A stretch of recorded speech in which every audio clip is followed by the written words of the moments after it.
Sheila here at Carbone's Kitchen in Bluefield. I'm with the Bluefield Public Library, and I'm here with Paul and Matt, and we're going to be talking about a delicious cocktail, and then an even more delicious appetizer, and I can't even describe how wonderful the entree is. So I'm going to let Matt take it away. Not Matt, sorry, I'm going to let Paul take it away now and start here.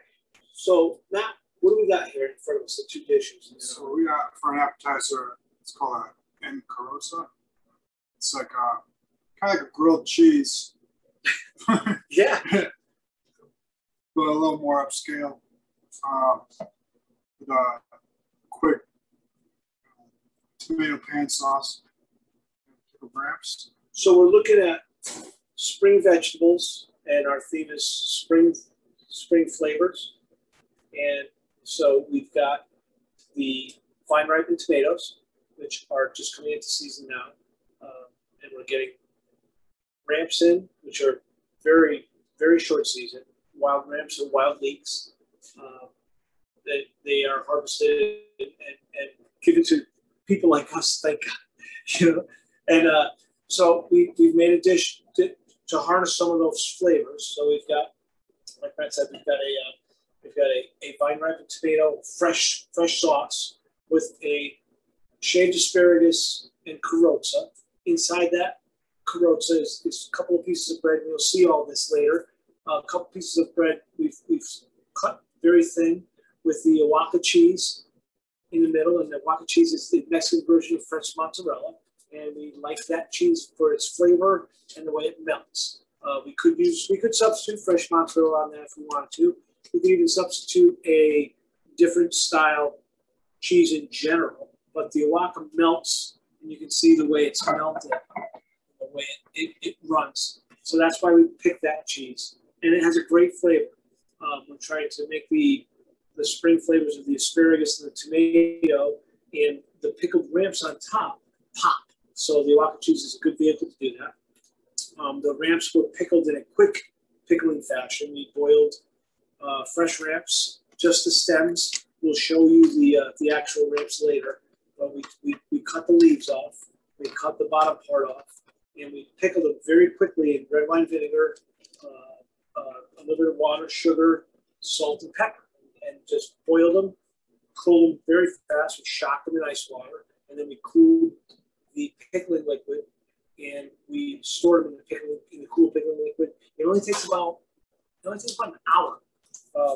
Actually, they taste really good coming right out of the brine, but once you get everything cooled down, after about an hour, you can use them. So that's what we did. We quick pickled some ramps, and we used them for the vinegar aspect on top. Matt has made us an unbelievably great spring vegetable risotto with grilled chicken, a ramp and asparagus pesto with a morel mushroom reduction on top. You have to tell us about that really quick, because we're going to make all these things, and then we're going to show you how we do it.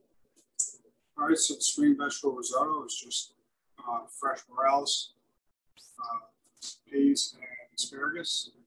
So we were discussing the flavors of the morel and come up with any good adjectives so they understand what it tastes like. They're like earthy without being offensive. It's actually the port reduction in there is going to make that a sweet and earthy or meaty component on top of that marinated chicken. It's fantastic. And that's going to show you the correct way to make not arbori rice, it's carnaroli rice, which is a type of risotto rice. And the whole point of that is to keep the starch in the dish, and so it becomes a rich part of the dish, and it's all yummy.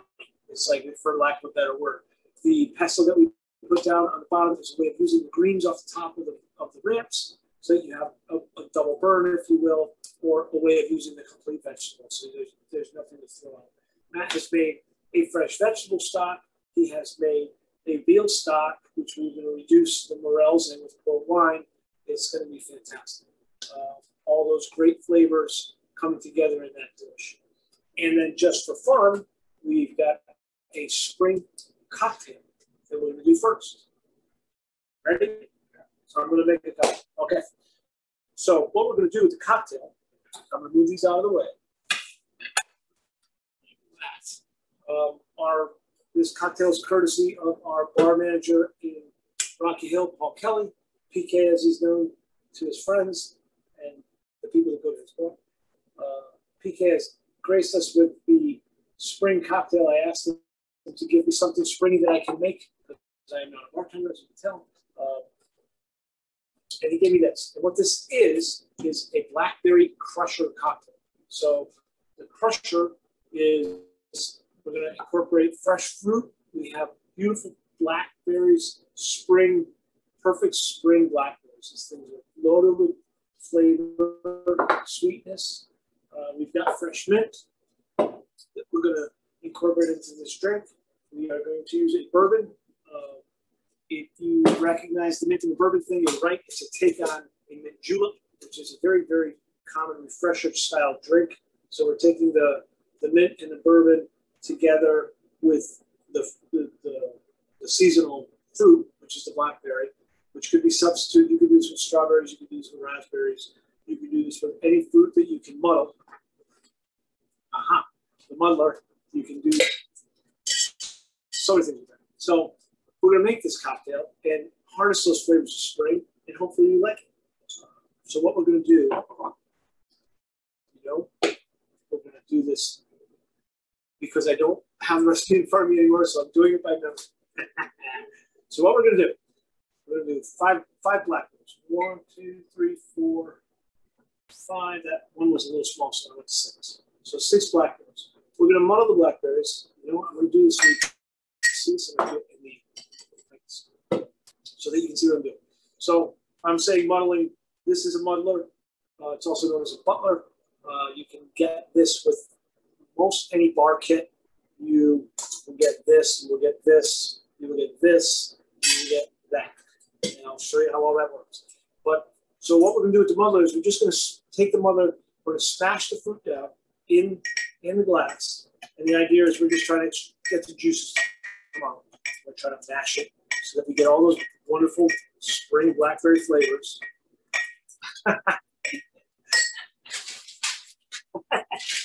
The recipe. So anyway, so we're going to muddle those blackberries in there. Now we're going to take 3, 2. I'm doing pretty good by memory. Just saying. So we're going to take those 3 mint leaves and we're going to muddle that in with the blackberries. Now, a word about this: when you are trying to extract flavor out of fresh herbs, mint, basil, this type of thing, especially with this tool, less is more. So 2 or 3 good pushes and turns on the fresh herbs is enough. If you overdo it, then think mojito. If you overdo it with the muddler, you're going to make the drink bitter. You're going to bring out too much of that bitterness into the drink. It will be bitter. It won't ruin the drink, but it will be more bitter than it needs to be. So I got those mint leaves in with my blackberries. That's why I did the blackberries first. I'm going to go 1, 2, and 3. And that's it. That's it. The one leaf was off to the side. And that's it. That's all you need to do. So that's going to be enough mint flavor, and we're trying not to make it bitter. So then we're going to take lime juice. I'm going to squeeze fresh limes, which I already did. I'm going to put a ½ ounce of lime juice in there. This is that is a 1 ounce jigger. I'm using half of that. I'll take my stick out of that. I have agave nectar, which is a sweetener. An option is to use simple syrup. I'm going to do a ½ ounce of that into that. And I'll turn this over. I'm going to use, let me open that up. So now I'm going to go in with the bourbon. And I'm going to go in on the large, oops, a little too much bourbon. Whoa. And we'll do about 2½ ounces of, about now, 2½ ounces of bourbon. Okay. Put some ice in there. A little bit more ice. I'm going to ice up a glass. You will do that for me now.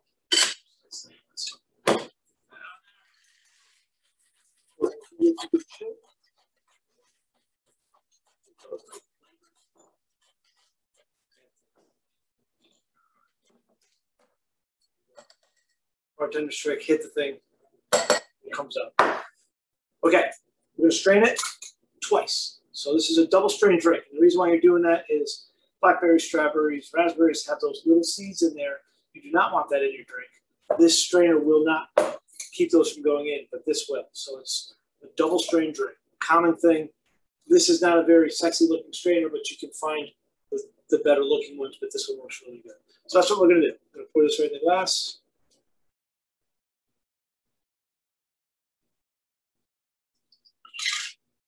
Beautiful. Okay. Let's take my Smith leaf. Scottish. Put blackberry on there. All right. And there you go. There is your blackberry crusher. Really cool drink.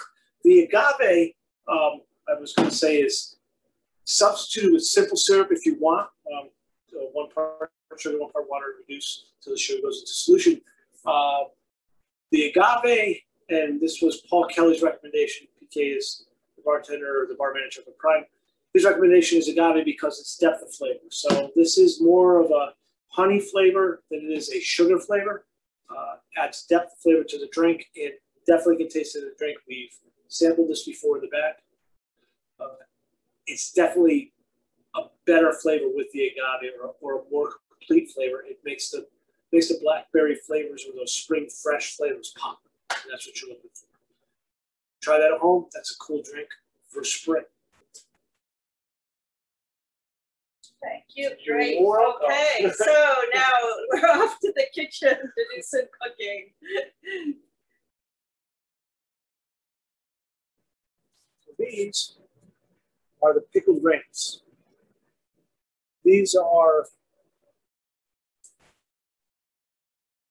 these with the bottom cut off and the leaves taken off. So you're getting that nice ramp. Sweetness, oniony, garlicky, delicious. The neat thing about this was we pickled these about 3 hours ago in a quick style recipe. So all we did was boil vinegar, salt, pepper, and sugar, red wine vinegar, sorry. We put these in, we shocked them very quickly in ice water, ice bath. We took them out, we dried them. We cooled the pickling liquid, and then we just put these ramps back in the pickling liquid after it was cooled, and we're holding. They were eating pretty good after about an hour, believe it or not. There she is, look at that. You see the cheese is melted, it's running. It's cooked down there pretty good. It looks like French toast or grilled cheese.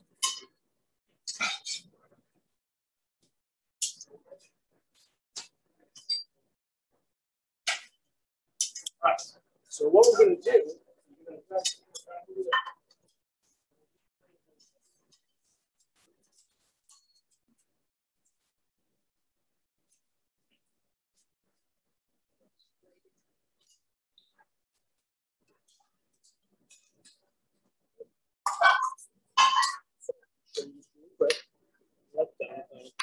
okay, so you'll see this more on the plate when I put it down, but there it is.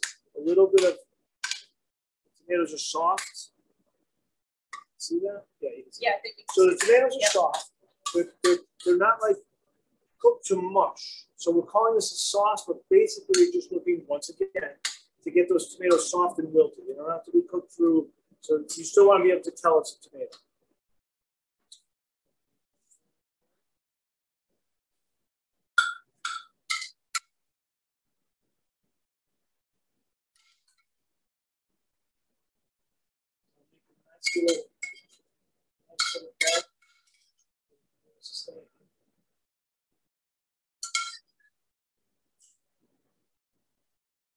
Okay, so there's calling it a sauce. It's not a run across the plate tomato sauce. It's a fresh tomato sauce, fresh herbs, butter, garlic butter, and olive oil. Now he's going to drop that for a minute. Perfect.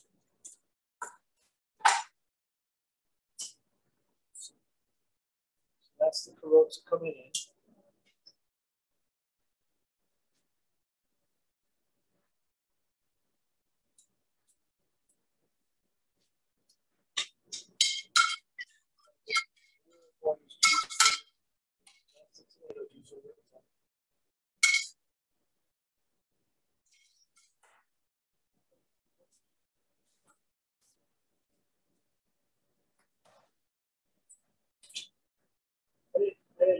I forgot to tell you about this soup. These are the pea tendrils. This is the tops of the peas as they shoot this time of year. Yeah. Another couple of weeks maybe, or another week or so. Anyways, so these are really delicious too. They make a really neat presentation. Drop those pickled ramps right on top.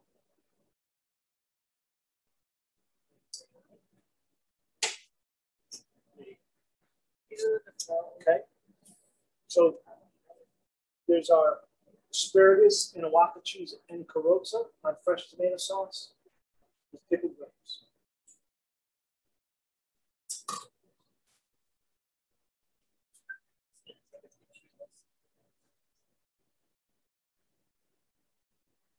So we're gonna get a picture of that, and then we're gonna walk back over, and that's gonna make.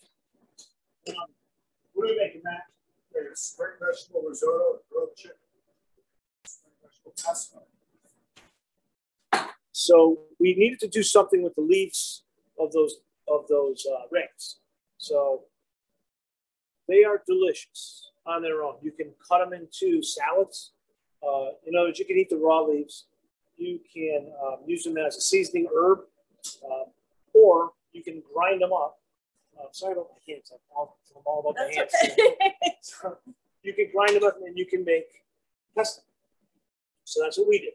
We took the ramp leaves and asparagus, and we ground them up with olive oil and made a pesto, which could be a lot. There could be a lot more in this than there is. All there is in this is a little bit of garlic oil that we boiled garlic in, and olive oil, and salt and pepper. And that's the asparagus and the ramp leaves. You could make it an official pesto and put ground nuts in it and cheese and fresh garlic if you wanted to, but there's a lot going on in this risotto dish. And once again, we're trying not to fight the flavors from spring. We're trying to feature the flavors from spring. So we want those subtle vegetable flavors to come through in this dish. And that's what's going to help us to do it.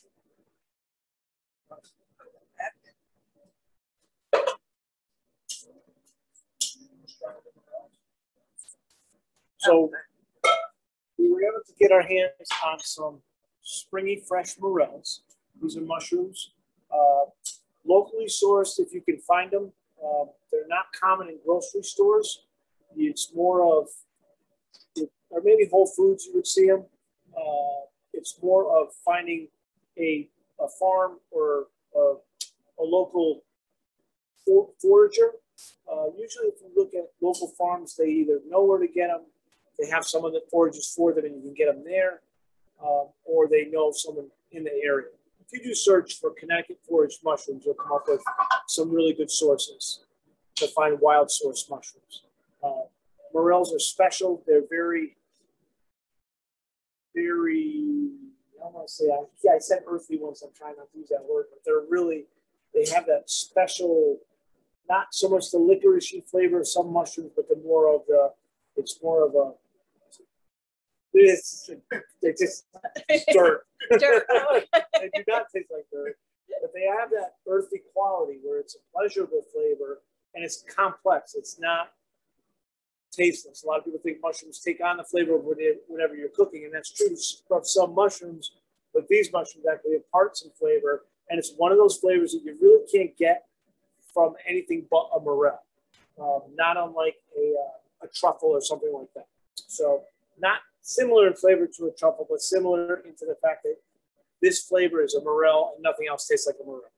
So Matt's going to take equal parts of port wine and a veal demi-glace, and he's going to pour it in a pot, and he's going to put those mushrooms in there, and we're going to reduce that to its syrup.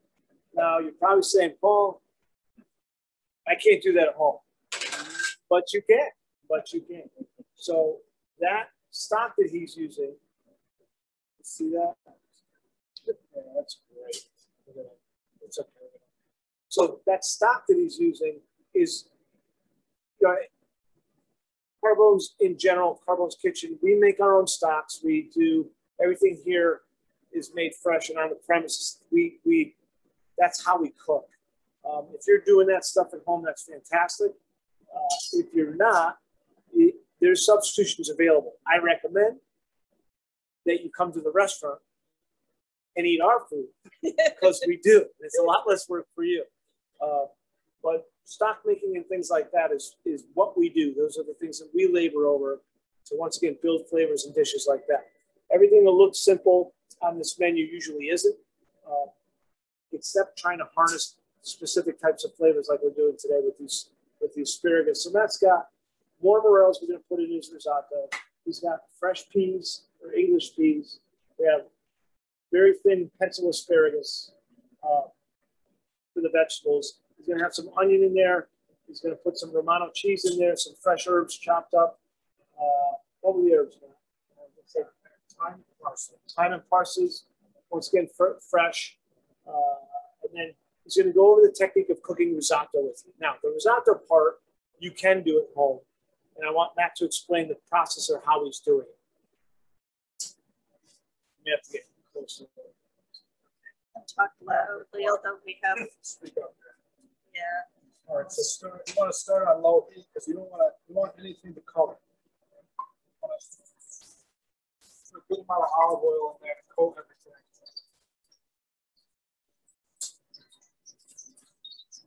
You're going to start with anything aromatic, you know, like onions, garlic, herbs, things like that to create the base of it. You want to keep it low because you don't want any color. You just want to sweat it. About 3/4 of the color. Stir it around, coat it up. This is just fresh chopped thyme. Just quickly stir it around. Put a good coating on it. Get the flavor into the oil.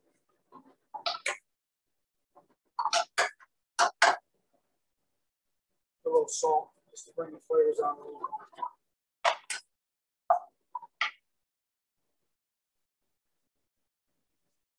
The next one, I add the rice. Well, a lot of people like to toast the rice up. It creates kind of a hard shell on the outside of the rice, but it stops the starches from coming out. So you don't get a creamy, really as creamy of a rice as you can. I just like to coat it with the oil just to get the flavor started. Put coating on it. Not much oil left in the pan, but most of it's on everything else. Turn the heat up a little bit. Add some white wine. Or any wine, depending on what kind of risotto you're making. It's kind of a lighter dish, so the white wine works well with this. You want to try to stir as much as you can until the liquid goes away.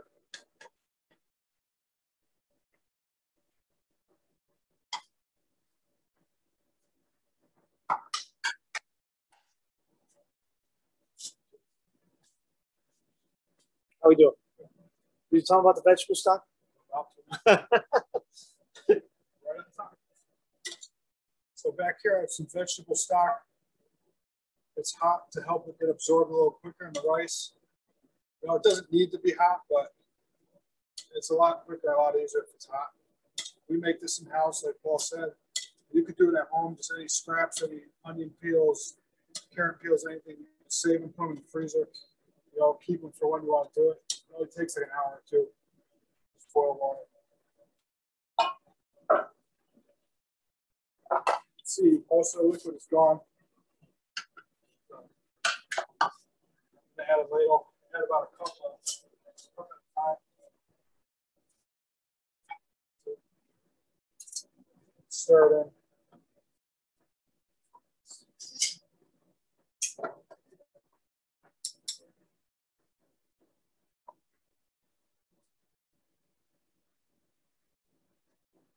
The more you stir, the more starches that come off the rice, and that gives you kind of like the sauce or the creaminess of your risotto.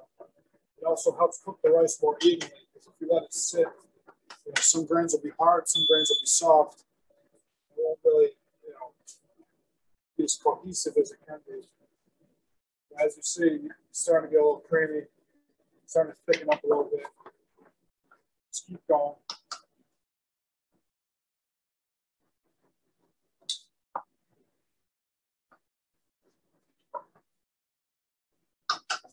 Let's see, most of the liquid's absorbed again. Add another cup. You end up using about 5 cups of broth. It's best to use a wooden spoon because it does the least amount of damage to the rice grains. It'll rough them up a little bit, it'll get the starches out, but it won't break them apart. We have risottos on the menu here. Yeah, we have a risotto on the menu now. It's a winter vegetable. Just different root vegetables and things that you can get. Mostly carrots, sometimes sweet potatoes, parsnips. You can get any protein you want. Chicken, salmon, shrimp on top. Today we're going to grill some chicken off. This risotto. So we have a new menu coming out in a couple of weeks now. So the new menu will be out shortly. We are still featuring our takeout menu that we've been running since, I don't know, now that the restaurants are getting back to normal. We're super excited to know that the restaurants will start having no restrictions in May. It looks good. So, but our meals for 2 remain. All the takeout meals that we're doing on our takeout menu right now will stay available to go. What else? Might change the happy hour a little bit. Happy hour, yep. Our happy hour menu's been changing. We're doing some really neat things on the happy hour. So we're looking forward to making some really new items, cool new items on that. I know Sue, our bartender here at Carbone's Kitchen, our bar manager is Sue. She's working on some new drink specials coming up with the new menu coming out in a couple of weeks. If you haven't made your reservation for Mother's Day, I strongly recommend that you do, because that's coming up in a couple of weeks too. Very good. I forgot about the brunch. Yeah, there you go. So Sunday brunch at Carbone's Kitchen. I believe we're going to go 11:30 to 2. 11 to 2. We got some really neat brunch items that we've been working on. I don't know if you were out here for our Easter brunch, but it was a big success. We had a lot of fun with that. And we're going to do it again this time and do some more cool stuff. Is it every Sunday or is it just Mother's Day? Nope, just Mother's Day. We our first brunch ever here was for Easter Sunday, and we had so much fun with it that we want to do it with Mother's Day too. So, yeah.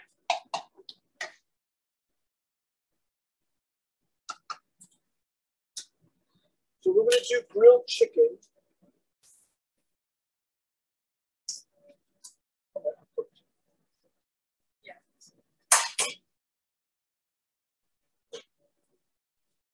So we're gonna do grilled chicken as protein is going to be with the spring vegetable risotto. You could do just about anything with this. So we like the chicken. That's it's a Dijon lemon and garlic marinade on the chicken, which should help with that risotto pop those flavors of those spring vegetable flavors. You could do this with any other kind of marinade on chicken. You could do this with salmon. Do this with, I'm thinking any of the grillable fishes, swordfish, any fish that you can grill, or even if you can't sear it. In fact, we have a cedar plank salmon on our menu that we do on our dinners for two. I believe that's on our regular menu in-house too. And if you were to do that salmon in that style, it would go perfectly with the risotto. So any grillable or bakeable protein will go very well with this risotto. So you're featuring more of the vegetables in the rice and then changing the protein. And rice is coming up nice. So I'm just wondering that when are you going to add the vegetables to the rice? Like, how do you know when it's time for the vegetables? So when it comes to these spring vegetables, or like the green ones, we got peas, asparagus. I tend to add them a little later because they'll start to lose their color and they'll start to lose their flavor if you cook them too long. Now the morels, I'll probably add pretty soon because mushrooms in general take a little longer to cook. They have a lot of water in them. So add those now.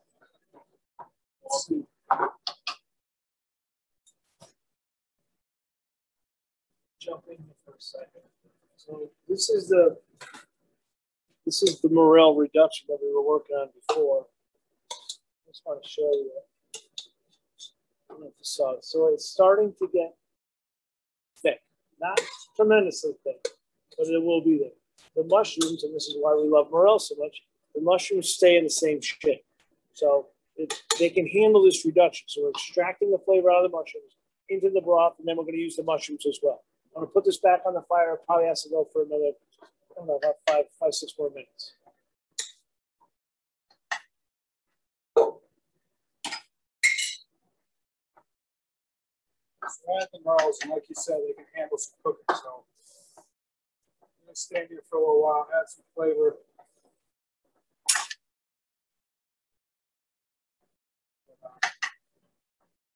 So you're in with the morels. So what's in there so far? So we got Onions, garlic, and chopped thyme. Then we added the rice, coated it with the olive oil, and everything that was in there. so onions right from the beginning. Then cook the rice. Vegetable stock helps the flavor. A little white wine in there. And so the order, in other words, if you were going to switch ingredients in this, the basic rice cookery stays the same, but the idea would be the longer the cooked vegetables, the sooner they would go in. Yeah. Okay. So you could do this with butternut squash? There's butternut squash with carrots. Okay. Any of the hard vegetables, in other words. Yeah. So, which we're really tired of cooking carrots and butternut squash. That's why we're all about the ramps, the sweet English peas, and the asparagus. That's what's going on here. I was telling the girls before that this is one of the most exciting times in the kitchen, is when spring comes and the new vegetables come in, because we get to cook with something besides butternut squash, carrots, and parsnips. Well, if you were to add the harder vegetables to this, you'd either want to cut them pretty smaller or cook them, maybe roast them off or something ahead of time. Because if you were to cut them, as big as I'm cutting these morels, they might not cook all the way through by the end. But also roasting them would impart a different flavor than if you were to add them raw. It'd be a little more sweet if you added them raw than if you were to roast them off first.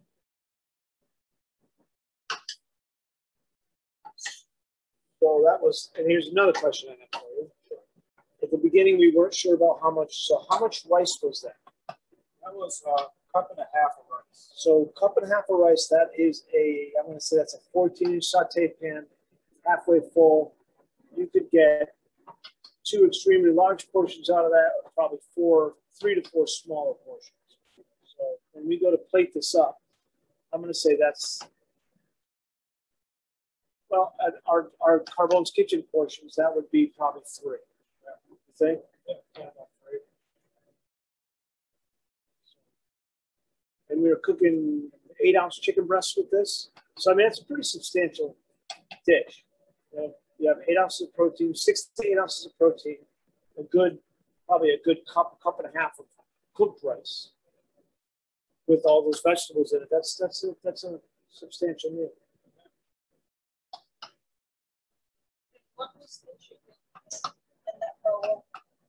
What was with the chicken? Did The you talk marinade? about that? The marinade, yeah. So the marinade, I think we did. The marinade was it's Dijon mustard. I'm sorry, oil. We start with oil, fresh garlic, salt, pepper, fresh chopped parsley, Dijon mustard, a whole lemon chopped up, squeezed and added to it. So it's all part of the mix. And I think that's it. Is that it? Yeah, I think that's it.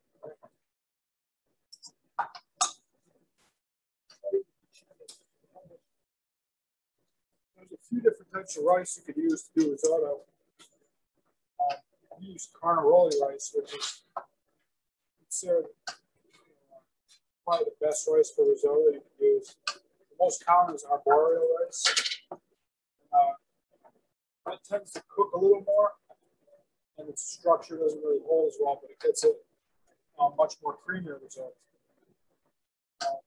It's the one benefit to using the carnaroli rice that we use is that you can retain the grains of the rice, but also get the creamy sauce, so it's kind of balanced. But you see both in the stores. Arborio is a lot more commonly used.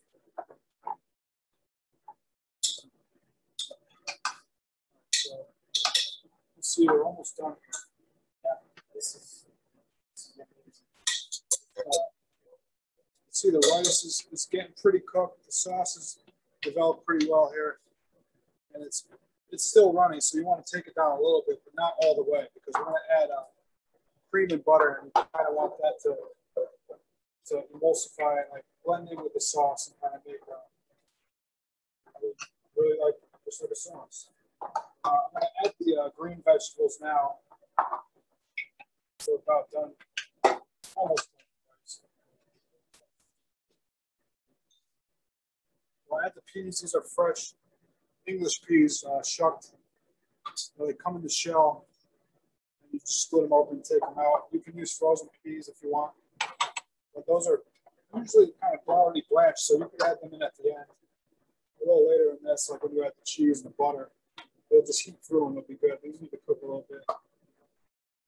So the fresh peas, you didn't blanch or anything. You just throw it right out of the shell. Nope, just raw fresh peas out of the shell. How about the asparagus? Blanch that? Asparagus is not blanched either. So raw vegetables right into the rice. Even if the asparagus was thick, I would still add it raw because it gets a nice flavor and it cooks very quick. So you don't really need, you don't want to cook it too much because you're going to lose. You can see most of that liquid's gone now. So I'm going to add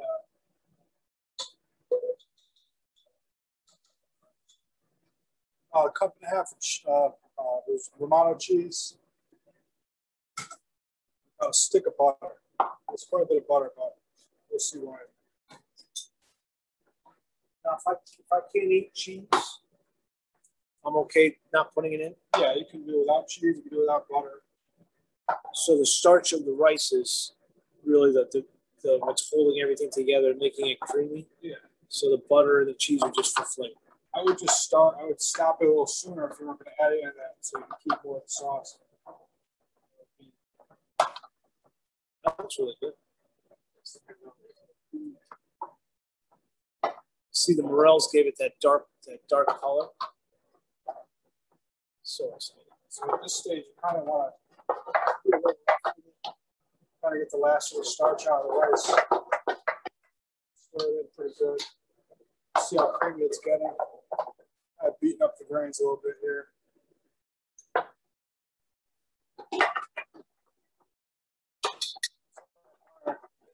Cheese is melted. You can let the rice rest while you finish the chicken, and it'll really set the sauce.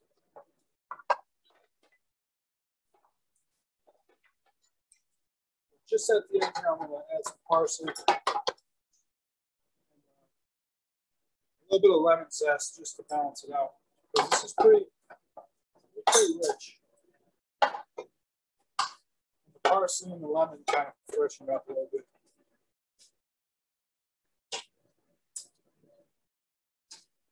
Let's get a lemon. Don't want too much in there. Like water the lemon.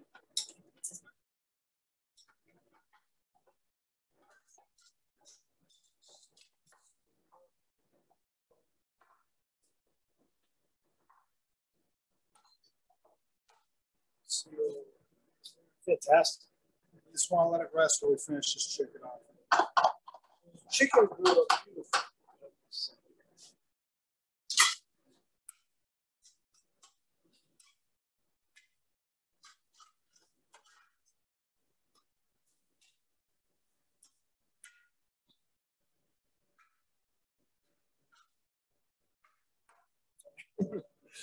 So the chicken is grilled off, the rice is ready, and the bell of the bell of the ball is here. The morels have been reduced.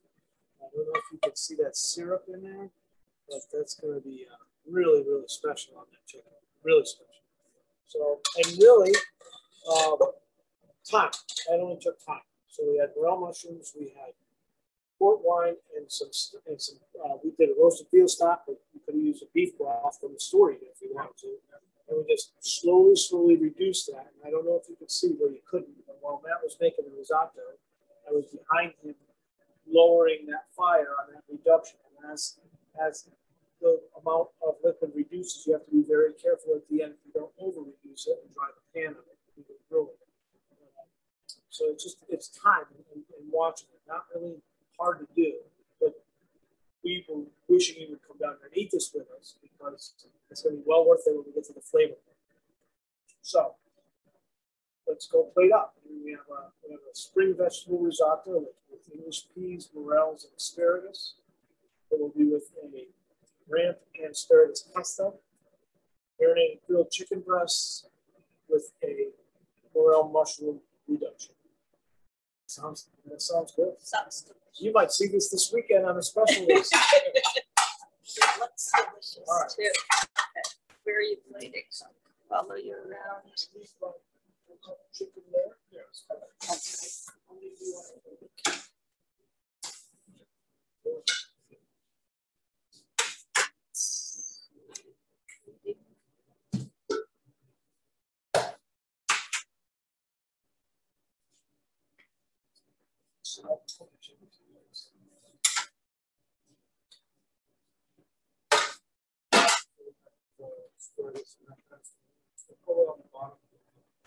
If you really want to sit in, just fix it right into the rice if you want to, but just right at the end, like with the other vegetables. So you still get the flavor, but it doesn't. Still get the flavor, but it doesn't really get lost in the rice.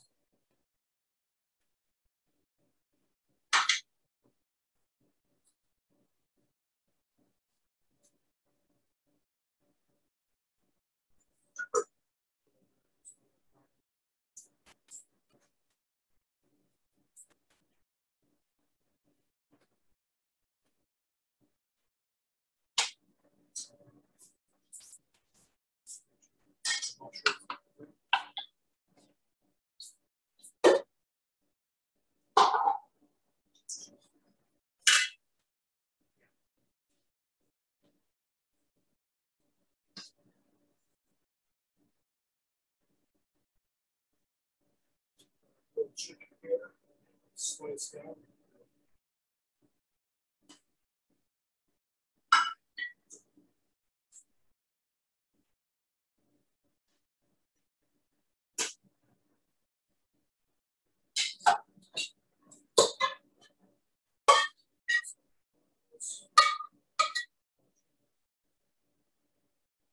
Take some of the rolls out first.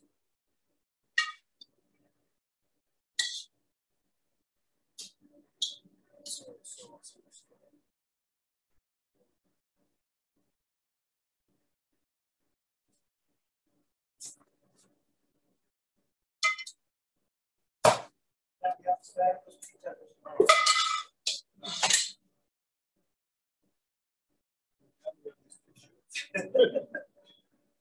can dress them too if you want. They're good in the salad. You can put them in the pesto. You can make them.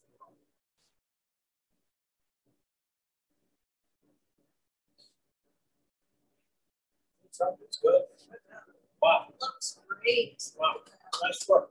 That looks good. Thank you. So once again, the whole focus of this, if you look at it, it's just grilled chicken with rice. But, it's honestly the flavors of spring, bringing them right to the dish. Movable flavors too, kind of cool. In other words, you can do a different protein. You can do a different vegetable assortment in the rice. You can even change the pesto. You can do it without the morels, or you can change the mushrooms. If you found another locally sourced mushroom and you want to try this technique, fantastic. You can do that in white wine as well. It won't reduce as well and show up as good on the plate, but you can do it with white wine as well. So, there's white wine in maybe a fish or chicken broth. Obviously won't show up as drastically as brown one does, but it will cook the mushroom and you'll get the flavor. But this is fantastic. This looks really good. It does. So, it smells really good too. Yeah, the kitchen is killer right now. This is that's definitely. So once again, worth the time to do the risotto right from the beginning. It seems like a daunting task, but I mean, we started at 6:30. What time did we start cooking? Maybe 7 o'clock. Yeah. Granted, we're in a commercial kitchen and we have all our stuff laid out and planned, but an hour to make this meal is. I think that's reasonable. You could even cook your rice halfway and keep it for the next day and do it in the morning, maybe at night. Part cook it, and then you'll get the same. You'll get the same result as long as you don't cook it too far. So you have to cook about halfway, and then just pick up where you left off. Just the rice itself, not the vegetables in it. Or you can come to the restaurant. So you want to tell us about the restaurant? Well, Carbone's Kitchen is our second restaurant. Carbone's Ristorante was the mothership, was the first one in Hartford. That restaurant is on Franklin Avenue in Hartford. It's been there since it's been there the way it is right now since 1964, but the restaurant was originally opened in, I believe, 38. So it's the Carbone's family restaurants are, I believe, Connecticut's oldest continuing to run restaurants in the state. I don't know if that's a fact, but we're 1 or 2 or 3 of the top oldest restaurants in the state. Why? Is because we do things like this, and we try to generate these type of dishes where this is approachable and you understand what's going on here. But this is a dish that I think Matt and I would both be proud to serve to everyone. Our restaurant at Prime is a version of. Well, let me back up. Carbone's Kitchen was our second restaurant. We tried to make the kitchen a little more approachable than the Ristorante, a little more casual. So we were calling it, our tagline was Everyday Carbone's. So you were comfortable to come to this restaurant any day of the week. Walk in by yourself, walk in with a guest, walk in with 10 people. And it was casual, not formal. Worked really great. That atmosphere still exists. It's a fabulous bar here. Like I said, Sue was making really great drinks. There are wines on tap, full pool of beers. It's just everything that you could want in a restaurant. We pretty much have here. We have a full pizza menu, full takeout menu available. Now they're trying to phase away with the curbside. The curbside is available upon request.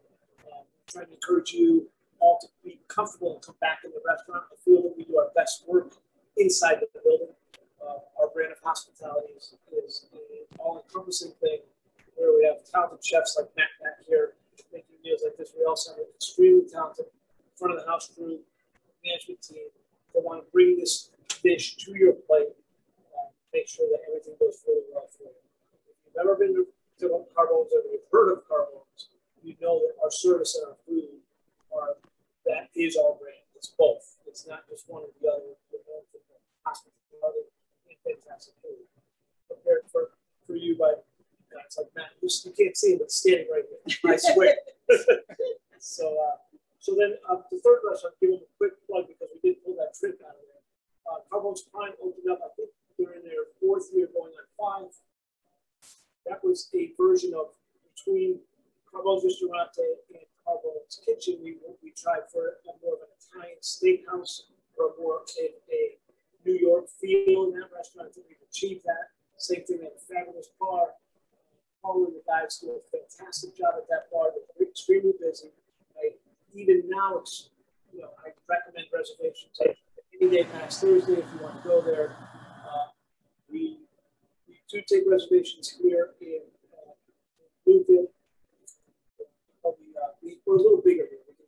We can handle more of a walk-in crowd, so more accessible here, I would say, without a reservation. Recommended for both animals. But the menu at Prime a little different. They do aged steaks. We dry age our own beef up there. They have a full pizza menu with a brick, or I'm sorry, a wood-fired pizza oven. It's an excellent chef up there, Xavier Santiago. You might have heard of him. He's a chopped winner.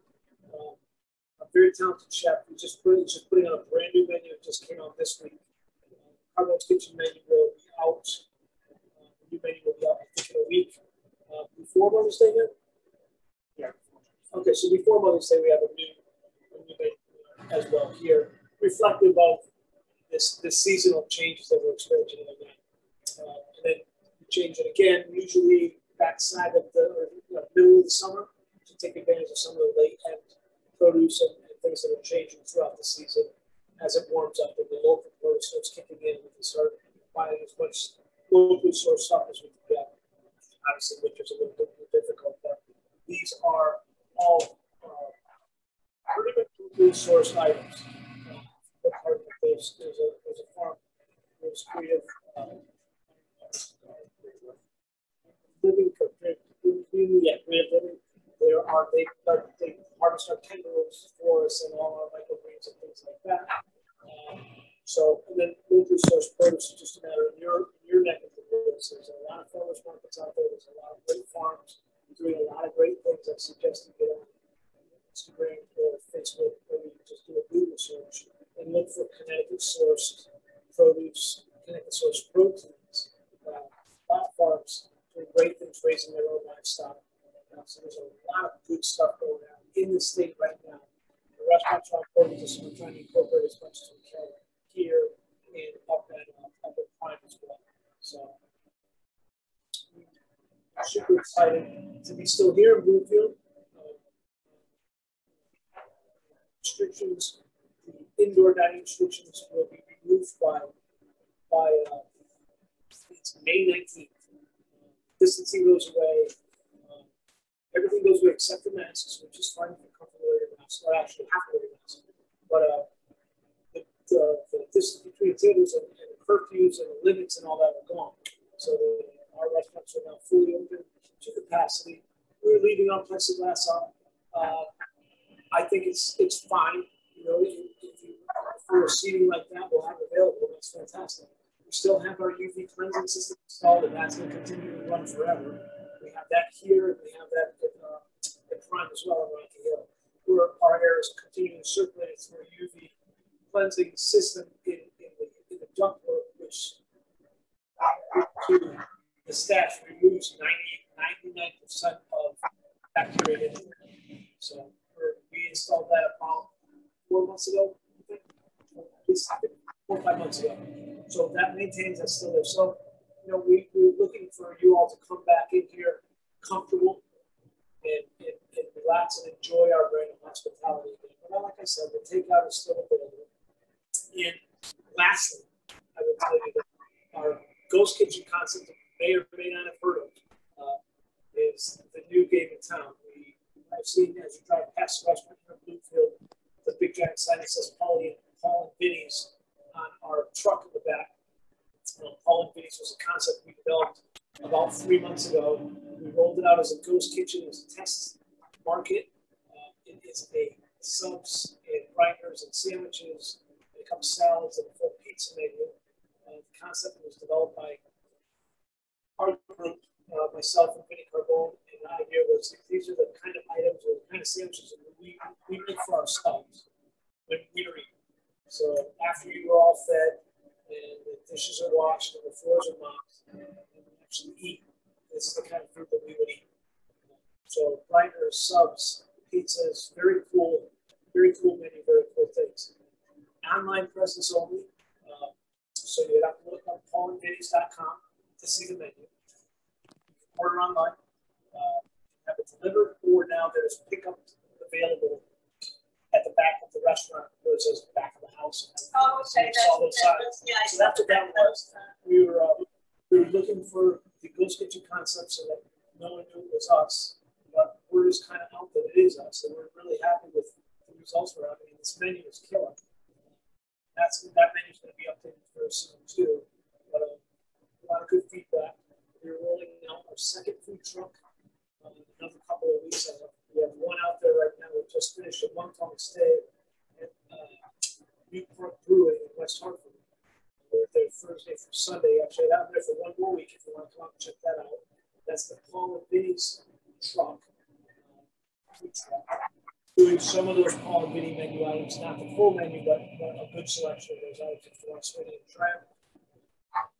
The Newport Brewery in West Hartford is doing some really neat things. A couple of, I won't do this name right, but these fruit beers is a Weiss style beer. I'm sure I'm saying that wrong. They're doing some really cool things with barrel aged beers. They have a selection of IPAs that are just super fresh, super clean tasting, very good stuff. So if you haven't been up there, they are literally 10 minutes up the road from where we are right now. So it's on New Park Avenue in West Hartford. If you do a Google search, all their links and the descriptions of the beers are on their website. Our menu is on the website. Paul and Vinny's menu is there. I suggest get up there because you got one more week and then we're leaving. Then we won't be there anymore. But you will see our food truck, our new food truck rolls out in probably 2 weeks with varied menus. There are a couple different concepts coming off this thing. More on that as we get the truck out of the road. And all this stuff is traceable. You can find out about all the stuff on any of the websites. So that would be carbonestudio.com, carbonestudio.com, and carbonestudio.com. There you go. Thank you. I said also you have outdoor dining. We do have, thank you. Wow, we do a lot. The outdoor dining is kicking in. The season is with us here. Our outdoor patio tables are available here now. Part of the restaurant. Very nice out there. It's a nice thing. It looks really so nice. Fresh. Once again, at Prime as well, we just put a 60 by 40 outdoor tent. Took one whole half of the parking lot and made an outdoor dining room. It's unbelievable. It's beautiful. We're more fun than that, but they've done extremely well up there with outdoor dining, as we have too. We're looking for another season of outdoor dining. Thanks for putting that on. Because it is getting warm. Believe it or not, it's getting warm. So very soon we might be outdoors. So we're going to drag Matt back here so we can say goodbye. I'm going to have to go down. Let's see. Just snoop in. So this is Matt. Who's too tall. And thank you, everybody. It looks like you're peeping through a keyhole. Sheila, I have a question. Are there any questions? Yeah. Hello? Yeah, we can hear you. Yeah. Have the chefs ever considered doing like dinner boxes or things like that to go?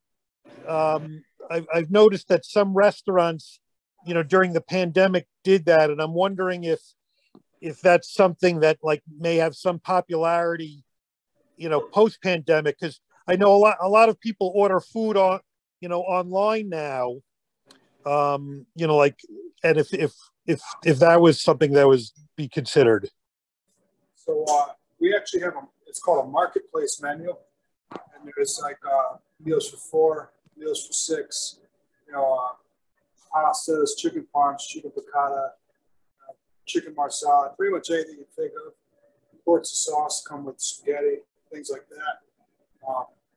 Salad kits, dressings, pretty much everything. You know, we do meals for 2 on our takeout, but we also scale it up for meals for 4, meals for 6. And there's also the catering menu, which we can do meals for 12, 24, or really whatever. Is that on the website? Yeah, it's on the website. So there are links to all that on the on either the Prime or the Carbone's Kitchen websites. There's links to all that stuff. So you just gotta follow along. I think it says I can't remember the drag down bar, but it's at the top across the top. I think it's under the menus selection. Have you guys ever had anything? I know not a pandemic, but did you ever have like go through any experience, in any way like the pandemic where you couldn't, cook for an extended period of time or anything like that? I mean, did you have any imagination that this type of thing could have happened? Oh. I was at a place and we lost power one time for I think we were out for 6 or 7 days, and it was a resident population, and we had to figure out ways of feeding these people with no outside vendors coming in and no power, no lights, that kind of thing. But besides that kind of bivouac or that kind of emergency style stuff, nothing like this. We could have never seen this coming. I will tell you that there's a lot of talk about restaurants recovering and things like that. There's just the stress of not knowing what the next day was bringing was the hardest part of all this. Was we just had no idea, and it changed. Literally, it changed from day to day. We were not going to be able to open, then we were going to be able to open, then we were going to take out, then we weren't going to do. So you really had to be scrambling. And I got to tell you, I want to give kudos to our staff, especially here at the kitchen, who were under immense pressure to change and readjust and do things differently from week to week. And I mean, it took us about 2 weeks to get a system down. Once we started rolling, this town has been fantastic. Bluefield has supported us. We couldn't be more pleased to be out here. They showed us great support. They showed us in more ways than just ordering food too, and we really appreciated that. That's what kept us going. But they were just so positive, and our takeout customers, you see the names, you see the reoccurring names, and now they're regular customers, and now we have a relationship with them. So that's a positive result of what was going on. But no, we never could have. I don't even know how to describe what we've been through for the last 8 to 10 months. It's almost undescribable of how this thing has changed so rapidly and so many times. Yeah, well, it's great that you guys survived, and you'll probably be much stronger for it. I totally agree, and it's a great point. What it's forced us to do was all that little stuff.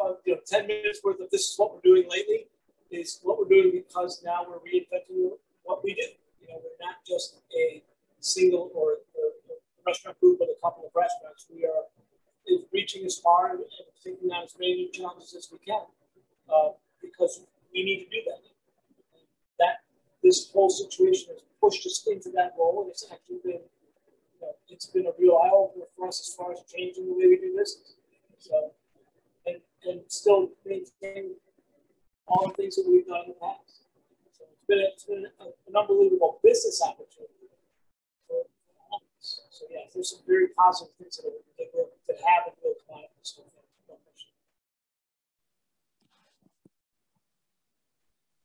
Any other questions? No, but I'm hungry and I'm going to go make what you made. I just want to tell you this. While I was disappeared for a minute, I tasted that risotto. You guys need to try this. This is really, really good. Really looks good. It looks so good, and I'm so hungry right now. So I'm going to sign off. Thank you very much. Okay. I enjoyed it, and I'm going to go try it to make it myself.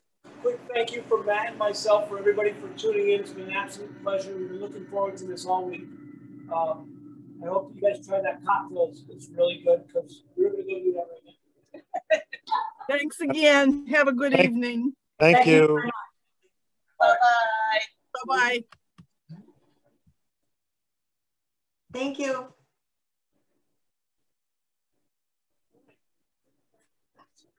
Too bad.